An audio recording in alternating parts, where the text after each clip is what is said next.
my video on developing a project charter, in which I'm going to include a sample template for a project charter. For anyone who's not familiar with what a project charter is, we use a project charter to initiate a project.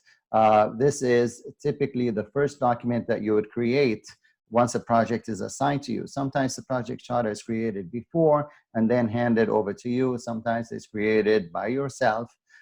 And so you should know how to develop a project charter. Anyone who's PMP certified probably knows what a charter is, but may not necessarily have developed one, maybe because your organization doesn't develop one. Some organizations may call it a PID, a project initiation document, and that's because they're using a Prince2 terminology. No matter what we call it, the project charter is supposed to do a couple of things. Assign you the project so everybody knows that you own this one project. This way, if you need any help, then people can probably help you on it. And number two, highlight the key objectives of that project, including scope, time, and cost. Why don't we go ahead and take a look at what the project charter looks like? And I want you to hang on as I discuss this. I will share the link to where you can download this one document, because I promise that I will include it in here. It's a very simple project charter that I think will do the job wherever you are. So let's go ahead and take a look at the project charter. So here's the charter here. What you'll see, one of the first things that I want you to notice is that this is a 2-page document. You can see that it says page 1 of 2. The document doesn't have to be that long. It is only supposed to highlight the key objectives or constraints that the project has to work with. Let's take a look at the content of the project charter. Number one, it has a title. This sample that I'm showing you is for moving 100 people from a building, from one building to the other. So it says move off workplaces of 100 employees from building A to building B. Some organizations may want to include a project ID, maybe a set of numbers and letters that they can use to reference this specific project. That is up to you. By the way, none of what you see here is mandatory. So it's your choice, but some of it really has to be there, like the start date and proposed end date. So you could write proposed end date, or you could write end date. This is when the project is starting, June 1st, and this is where it's ending on June 15th. This is a 2-week project. The budget that we have for this one move is $30,000. Now, mind you, although we have a beginning date and an ending date and a budget, it doesn't really mean that you will 100% stick to these. You will use these as guidelines, and then you will understand the requirements that this move is going to have, or whatever the project is that you have, and then figure out the time frame and then the budget, right? So you want to get it as close as possible to your management's objective. So they want this done as soon as possible by June 15th. I know it says 2015. They want it done by then, and they want to spend only $30,000. So you want to try to fit that within the budget and the time frame that they gave you. The project manager's name should be here. I'm a big fan of Steve Jobs, so I just put Steve Jobs Jr., but it doesn't work for us. But you would want to name the project manager there, and then the scope of the project, all right? The scope of the project is not intended to be the full scope of this one project. What it intended to be is a high-level scope of the project. So let's take a look at what I've written here. Move off workplaces and personal things for 100 employees. I'm reading this. For 100 employees from building A to building B. The scope includes setting up the IT network at the new location, set up partitions at the new location, pack all personal belongings in boxes and seal them, wrap all furniture, arrange for a vehicle to do the move all items to new location and unpack and set up there, test all electrical network connections, on-site monitoring for 5 days after move.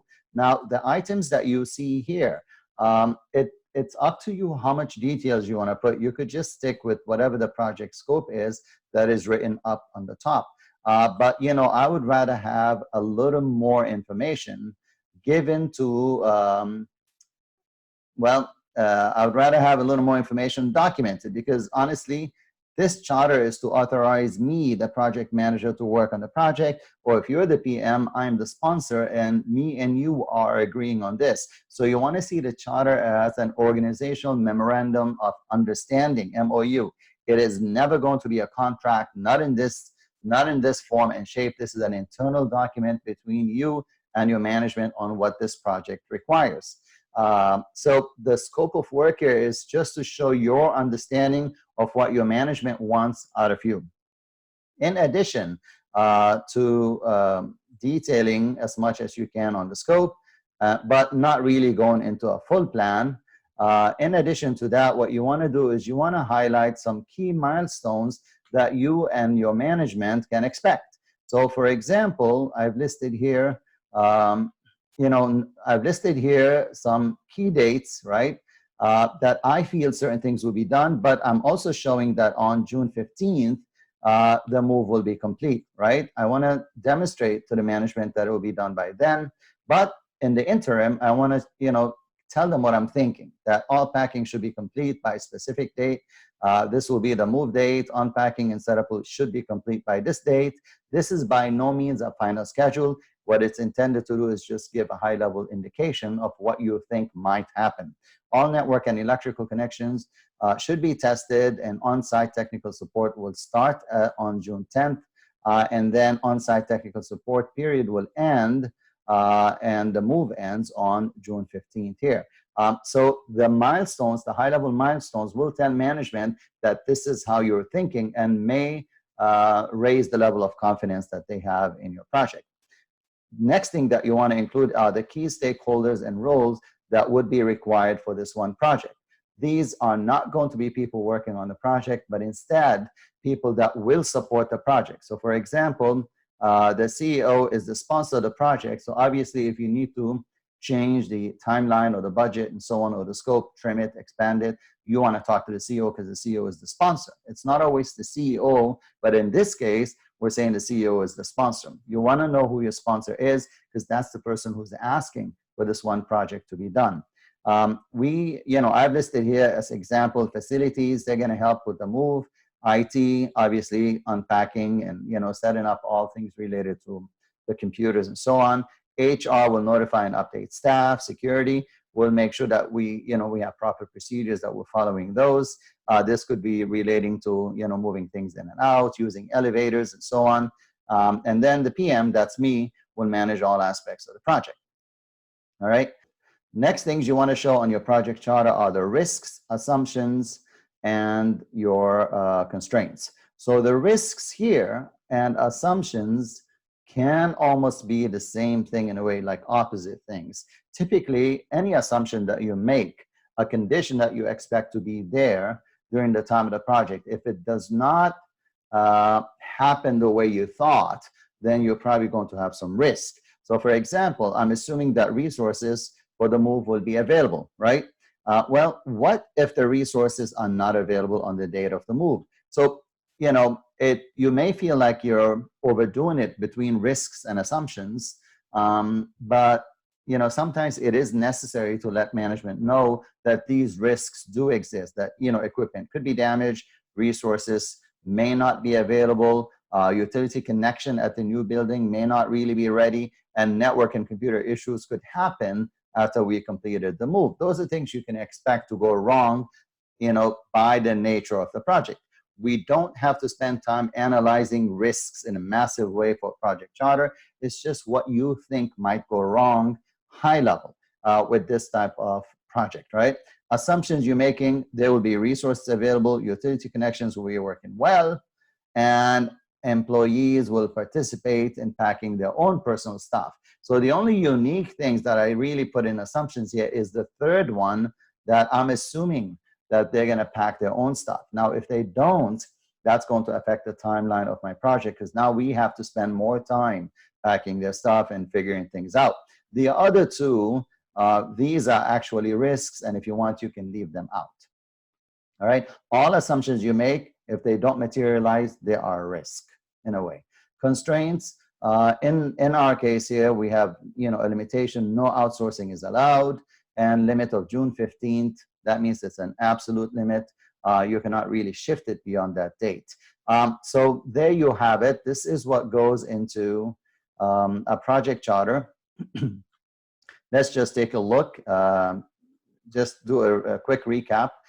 What you have is a project title, Let's click that. So what you have is a project title. You can add an ID, the start date, the end date of the project, the budget, who is the PM, what is the scope of the project. All right, so if you can add some details to the scope, you can. If you can put some key milestones, that's nice. Now, mind you, you don't really have to put milestones, but it's nice if you do so. Key stakeholders and roles, these are the people that will support your project, without which you might have difficulty getting your project through. These are not the people that are going to be working on your project, right? These are just people who support your project from the organization. What are the risks that you see? What assumptions are you making? And what are the constraints? So that's what a charter is. What I'm going to do is I'm going to show you, take a look now at the screen. I'll put the link to this on the screen. And if for some reason that link stops working, right? There it is right now. So if it stops working at some point, just go down to the comments and you should see an updated link that you can use. If you don't see that, just send me a quick comment, stating that you can't see the link. I will update it at that point. I hope this has been of benefit to you. If you haven't developed charters before, I hope this can be helpful. I mean, if you still have issues or if you have any questions on how to actually go through with preparing a charter, feel free to just let me know. Just put a comment in there. I do check all my comments. Just put a comment that this is where you're struggling with it, and I'll be happy to help you with that. All right, well, that's all for now. I'll see you on the next video. Let me know if there are other tools or templates that you would like me to put up here, and I'll be happy to consider those. All right, see you on the next video. Bye-bye.